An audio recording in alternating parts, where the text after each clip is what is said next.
This is a comparative study of Syro Malabar Church and Maronite Catholic Church. Peace be with you.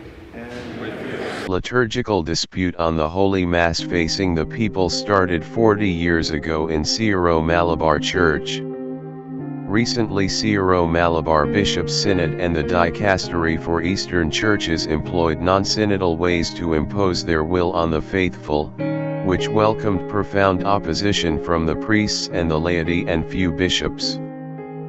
Maronite Church faced the same liturgical issue and they solved it in 1992. So, this comparative study will help us to understand the issue and solve it in a Catholic spirit.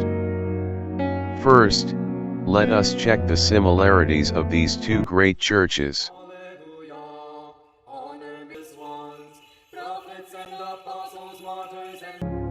Both churches are Eastern Catholic churches.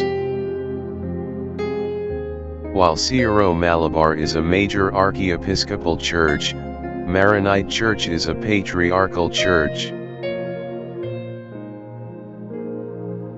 Syro Malabar Church headed by Cardinal George Alenchery.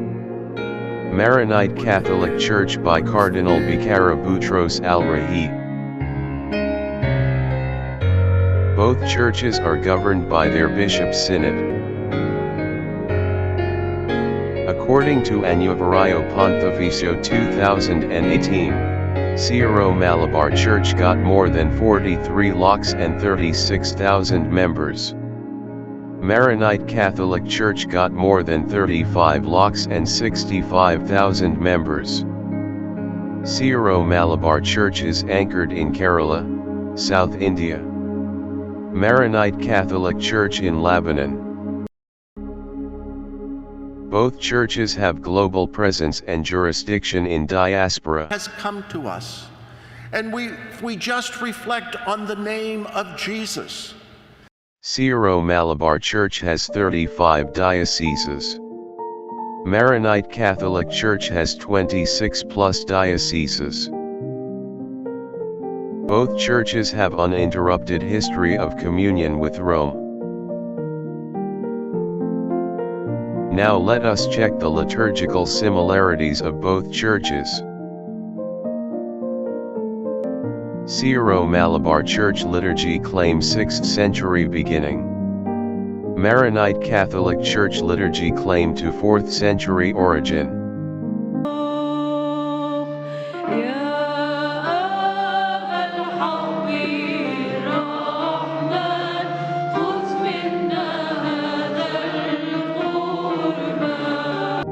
While Syro Malabar Church calls Divine Liturgy Kurbana, Maronite Catholic Church calls it Kurbano.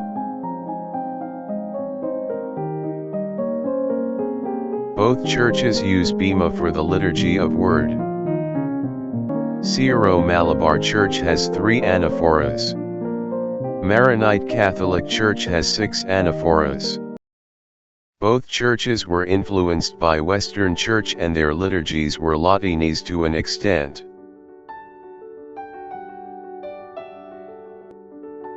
The restoration of original liturgy was one of the priorities of hierarchy of both churches. Syro Malabar Church started in 1934. Maronite Catholic Church started in 1980. Restoration process was mainly understood as de-Latinization of liturgy.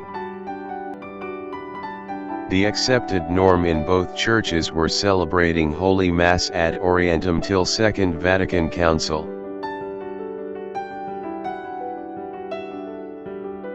After Second Vatican Council, many dioceses in both churches started to celebrate Mass facing the people, or in other words Mass facing the people and the altar at the same time.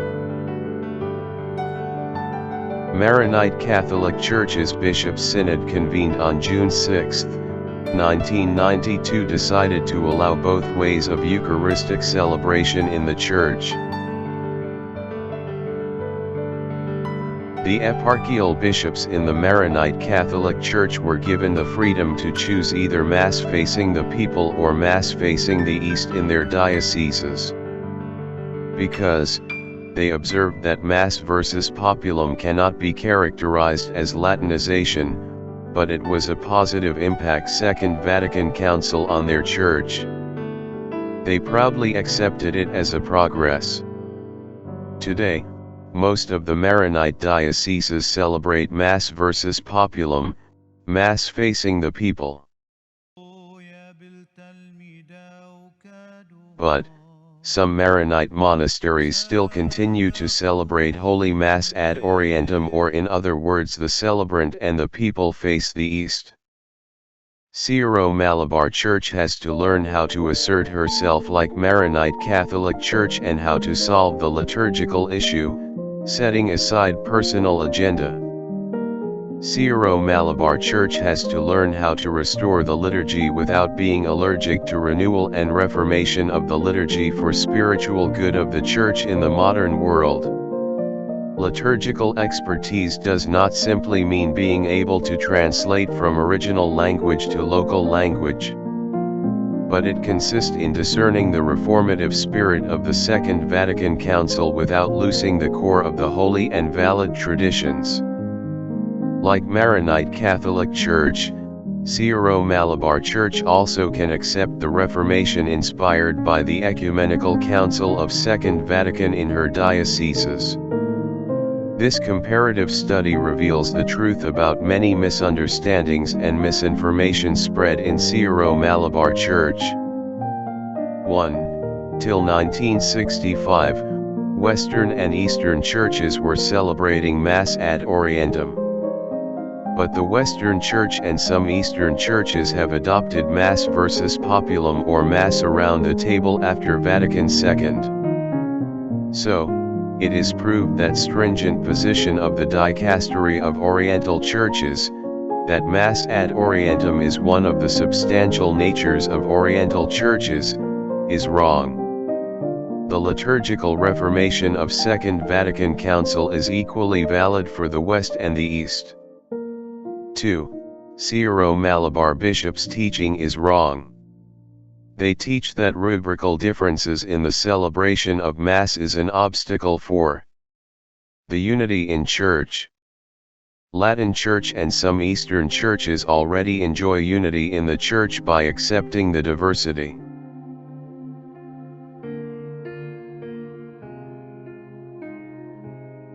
Three, imposing 50-50 formula based on the reasons of ad Orientem Mass, a uniform mode of Eucharistic celebration at the cost of unity in Church, is the most imprudent act of Syro Malabar Bishops' Synod and Dicastery for the Eastern Churches. 4. Mass versus Populum in the Eastern Churches is not Latinization. Oriental churches also have the right to follow Second Vatican Council and update their liturgy for the faithful.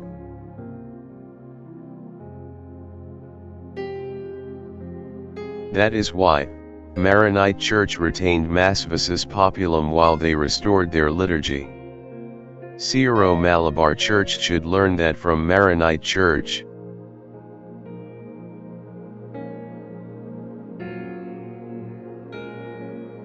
Syro Malabar Bishops' Synod and the Dicastery for Eastern Churches should be open to Second Vatican Council.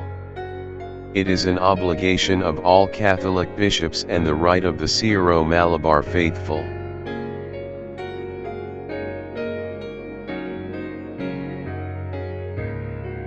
Five, there are changeable things and unchangeable things in divine liturgy. The Latin Church and some Eastern churches certify that the orientation of the priest in sanctuary is a changeable element in liturgy.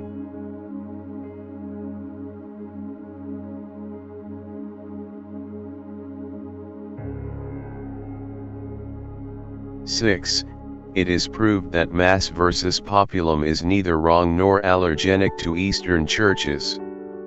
So, Syro Malabar dioceses which were celebrating Mass facing the people for the last 60 years can be allowed to retain it for valid reasons.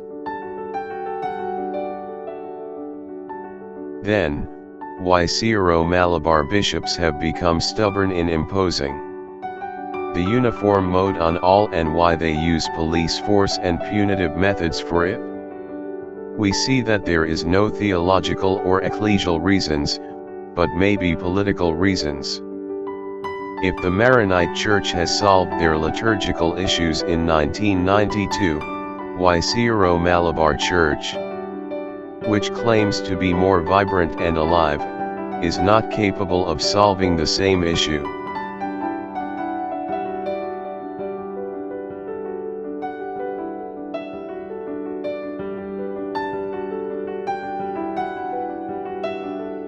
Actually, majority of bishops in the Syro Malabar Bishops Conference asked Vatican repeatedly in October 1981 and in July 1983 to retain Mass versus Populum in Syro Malabar Church.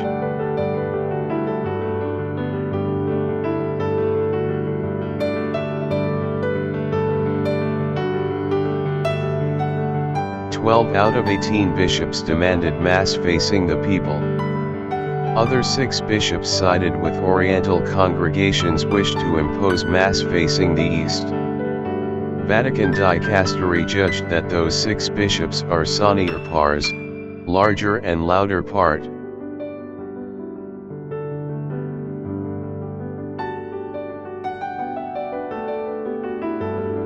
Consequently, majority of the bishops in Syro Malabar Bishops Conference became passive and silent in the liturgical reformation of the 1986 Mass text. Thus, the Vatican dicastery divided the Syro Malabar Bishops' Council by doing and promoting backdoor operations.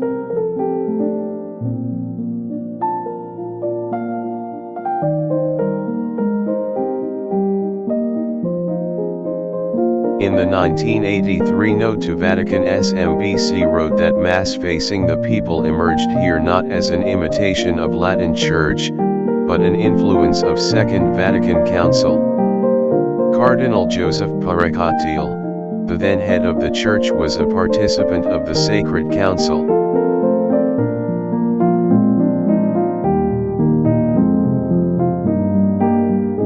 So, a question may arise that who were those 6 bishops? Who were interested only in restoration and stood as a stumbling block for the liturgical renewal and reformation of the Syro Malabar Church? How did such a groupism emerge in Syro Malabar Church? What are the reasons for that?